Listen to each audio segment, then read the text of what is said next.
Assalamualaikum warahmatullahi wabarakatuh. Waalaikumsalam warahmatullahi wabarakatuh. Selamat pagi semuanya. Pagi. Pada semangat kan? Semangat. Ya semangat ya. Untuk pembelajaran kali ini semangat dong. Oke, bagaimana nih kabar kalian semuanya, anak-anak ibu? Alhamdulillah baik. Baik ya. Di sini ada yang nggak hadir nggak? Ada Siapa? Rizky. Rizky. Kenapa dia? Izin katanya. Oh, ini Sudah sakit bu. banyak yang nggak hadir ya. Iya. Oke. Si Nur Habibah hadir ya? Hadir. Oke. Ica hadir? Hadir. Oke, kita langsung saja. Sesuai dengan janji ibu minggu lalu, sekarang kita akan memulai pembelajaran secara efektif pelajaran ekonomi ya. Ini kalian pernah belajar ekonomi sebelumnya? Belum pernah. Belum ya, baru pertama kali ini ya. Oke, kita langsung saja ke pembelajaran. Oke, di sini ibu ada slide-nya. Di sini ada yang tahu gambar apa? Gambar apa di depan? Perhitungan akuntansi. Ada lagi? Ada lagi? Perhitungan data. Terus? Ada lagi? Nah, tadi kamu bilang akuntansi ya. Kamu bisa mendefinisikan apa itu akuntansi? Yang saya ketahui, akuntansi sering disebut dengan bahasa bisnis karena akuntansi dapat memberikan informasi tentang keadaan suatu perusahaan yang digunakan untuk menilai sejauh mana keberhasilan perusahaan tersebut kepada pihak-pihak yang membutuhkan informasi akuntansi. Betul sekali, jawabannya bagus ya Biba. Ada lagi yang ingin mendefinisikan apa itu akuntansi? Yang lain? Oke, Ica silakan. Menurut Asosiasi Akuntansi Amerika atau American Accounting Association, bisa disebut juga AAA, akuntansi adalah proses mengidentifikasi, mengukur dan melaporkan informasi ekonomi yang memungkinkan pengambilan keputusan dan penilaian yang jelas serta tidak membingungkan oleh penggunanya. Oke, baik, bagus sekali ya jawaban kalian semua. Wah, pada pintar-pintar semua nih di kelas ibu nih. Wah. Wow. Oke, selanjutnya ibu akan menjelaskan secara detail ya apa itu pengertian akuntansi supaya kalian paham ya. Oke, di sini pengertian akuntansi menurut Sumarsono SN 2004. Akuntansi adalah proses mengidentifikasikan, mengukur, dan melaporkan informasi ekonomi untuk memungkinkan adanya penilaian keputusan yang jelas dan tegas bagi mereka yang menggunakan informasi tersebut. Kesimpulan dari akuntansi tersebut adalah supaya proses pengidentifikasian, pengukuran, dan pelaporan informasi ekonomi untuk memungkinkan adanya penilaian dan keputusan yang jelas dan tegas bagi mereka yang menggunakan informasi tersebut. Dan laporan tersebut selanjutnya digunakan sebagai dasar dalam pengambilan keputusan bisnis oleh pemakai informasi tersebut. Oke, sampai sini sudah paham? Apa ada yang ingin ditanyakan? Ya, silakan. Apa akuntansi hanya bekerja di perusahaan saja? Oh, tidak. Akuntansi itu luas ya, bisa digunakan dalam kehidupan sehari-hari. Misalnya dalam sebuah pembukuan dalam rumah tangga. Misalnya ibu kamu dalam perincian dalam pengeluaran kehidupan sehari-hari, misalkan dalam rumah tangga, buat pengeluaran barang, itu bisa dirincikan dalam sebuah akuntansi supaya kita bisa tahu pengeluaran per bulan itu berapa gitu, supaya terincikan gitu. Bukan itu saja, profesi dalam seorang akunting yaitu ahli dalam bidang keuangan sangat penting dalam suatu organisasi, baik organisasi publik yaitu pemerintahan maupun dalam organisasi bisnis dan perusahaan. Karena hal ini seorang akuntan akan bekerja untuk mencatat, menggolongkan, merangkum atau mengikhtiar dan menyusun laporan di sebuah data transaksi keuangan. Hal ini dilakukan dengan tujuan untuk menghasilkan suatu informasi yang sangat dibutuhkan, baik oleh seorang perusahaan maupun pihak-pihak di luar perusahaan seperti pemilik, investor, dan karyawan. Jadi banyak sekali ya pengguna akuntan bukan dalam perusahaan saja. Oke, itu jawaban dari Ibu. Apa ada yang ingin ditanyakan lagi? Tidak. Paham ya? Paham semuanya ya? Oke, slide selanjutnya Ibu akan menjelaskan mengenai sejarah perkembangan akuntansi. Oke, di sini ada yang tahu sejarah umum dari akuntansi ini? Tidak. Belum tahu ya? Belum. Oke, dijelaskan terlebih dahulu ya. Sejarah perkembangan akuntansi. Sistem pencatatan telah ada dalam berbagai peradaban sejak kurang lebih di tahun 3000 sebelum Masehi. Di antaranya adalah peradaban Kaldea, Babilonia, Assyria, dan Sumeria. Kemudian peradaban Mesir, peradaban Cina, peradaban Yunani.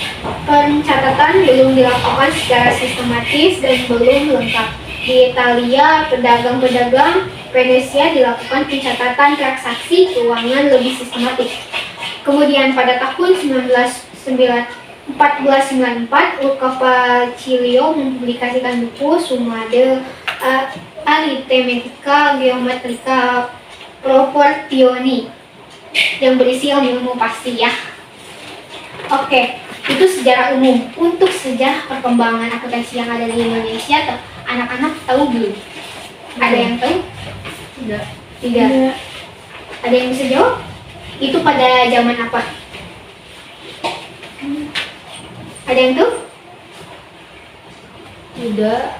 Belum tahu? Belum. Oke, Ibu jelaskan ya. Sejarah perkembangan akuntansi di Indonesia, yaitu dikenal sejak tahun 1642 ya. Itu sebelum kemerdekaan berarti ya. Yaitu sejak zaman VOC. Dan pemerintahan kolonial Belanda, yaitu sistem yang dipakai adalah sistem kontinental. Namun pada tahun 1980-an, dengan semakin besarnya pengaruh investasi dari Amerika Serikat, sistem Anglo-Saxon lebih dominan. Akhirnya sistem inilah yang digunakan oleh pemerintah sampai saat ini. Untuk lebih rincinya, Ibu akan menjelaskan sejarah di Indonesia secara rinci ya, supaya kalian tahu sejarah akuntansi masuk ke Indonesia pada tahun berapa dan zaman apa.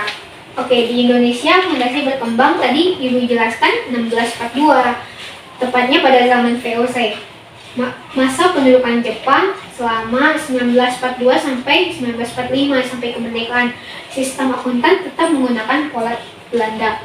Tahun 1957, proses pengembangan akuntansi di Indonesia semakin pesat dengan dibentuk Ikatan Akuntan Indonesia. Pada 1973, merumuskan prinsip akuntan Indonesia. Tanggal 1 Oktober 1994, merevisi PAI, mengubah menjadi SAK, Standar Akuntansi Keuangan. Kemudian pada tanggal 1 September 2007, SAK direvisi. Berisi 59 PSAK, yaitu pernyataan SAK, akuntan syariah, dan 7 ISAK, yaitu interpretasi SAK ya. Oke, sampai sini. Apakah dari teman-teman yang ditanyakan? Tidak. Sudah paham ya? Sudah. Paham. Semangat dong, gemes sekali kalian ini. Semangat dong, semangat. Nah, semangat kan?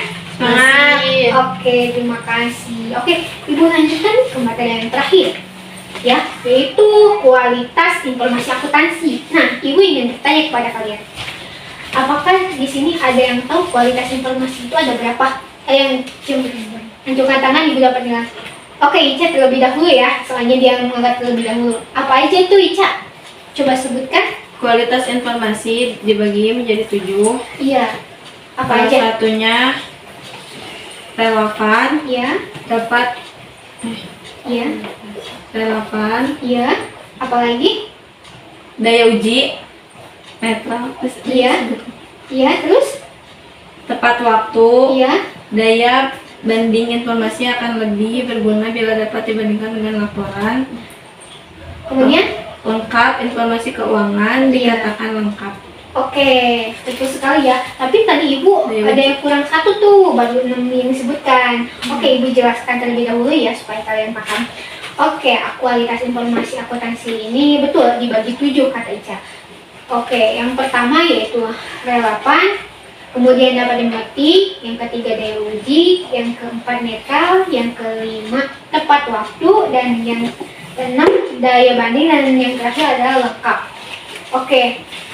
Di sini ada yang tahu pengertian dari ketujuh tersebut, ada yang tahu pengertiannya apa? Oke, silakan Biba mau menjawab pengertian yang mana?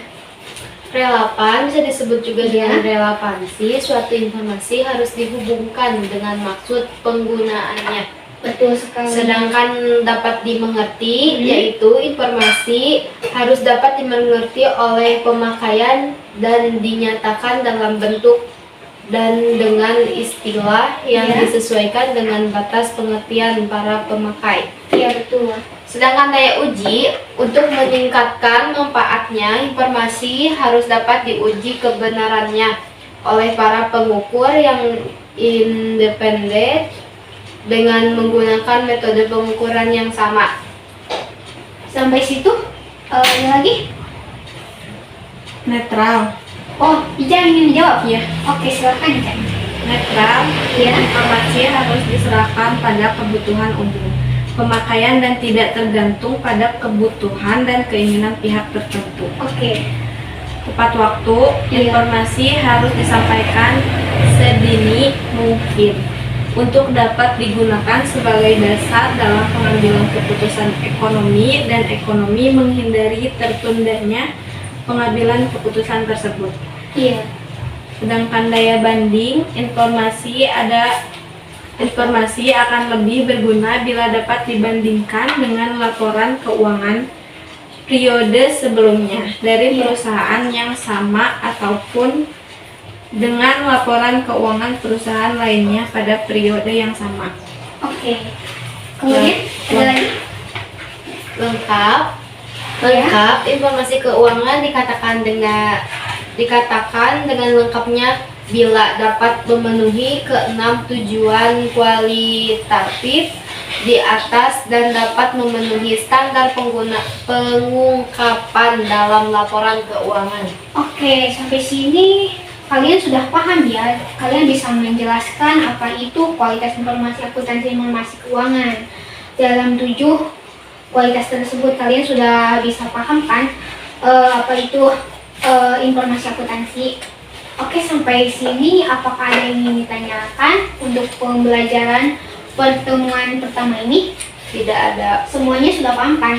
Sudah. Oke, baik, terima kasih. Oke, sekian pembelajaran hari ini. Bila kalian ingin menanyakan atau sulit dipahami dalam Ibu menyampaikan informasi, kalian bisa tanyakan di dalam kelas maupun di luar kelas. Ibu dengan senang hati akan menjawab pertanyaan dari anak-anak semua ya.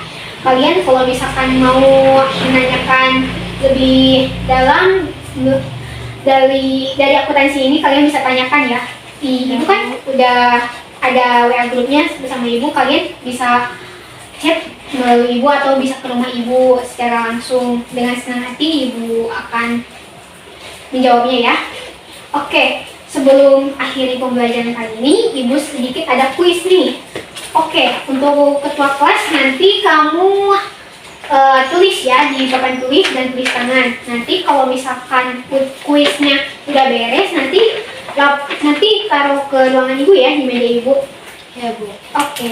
Oke, sekian dari pertemuan kali ini. Semoga teman-teman diberi kelancaran dalam proses pembelajarannya, dalam kehidupan sehari-harinya. Oke, sekian dari pembelajaran kali ini. Wassalamualaikum warahmatullahi wabarakatuh. Waalaikumsalam.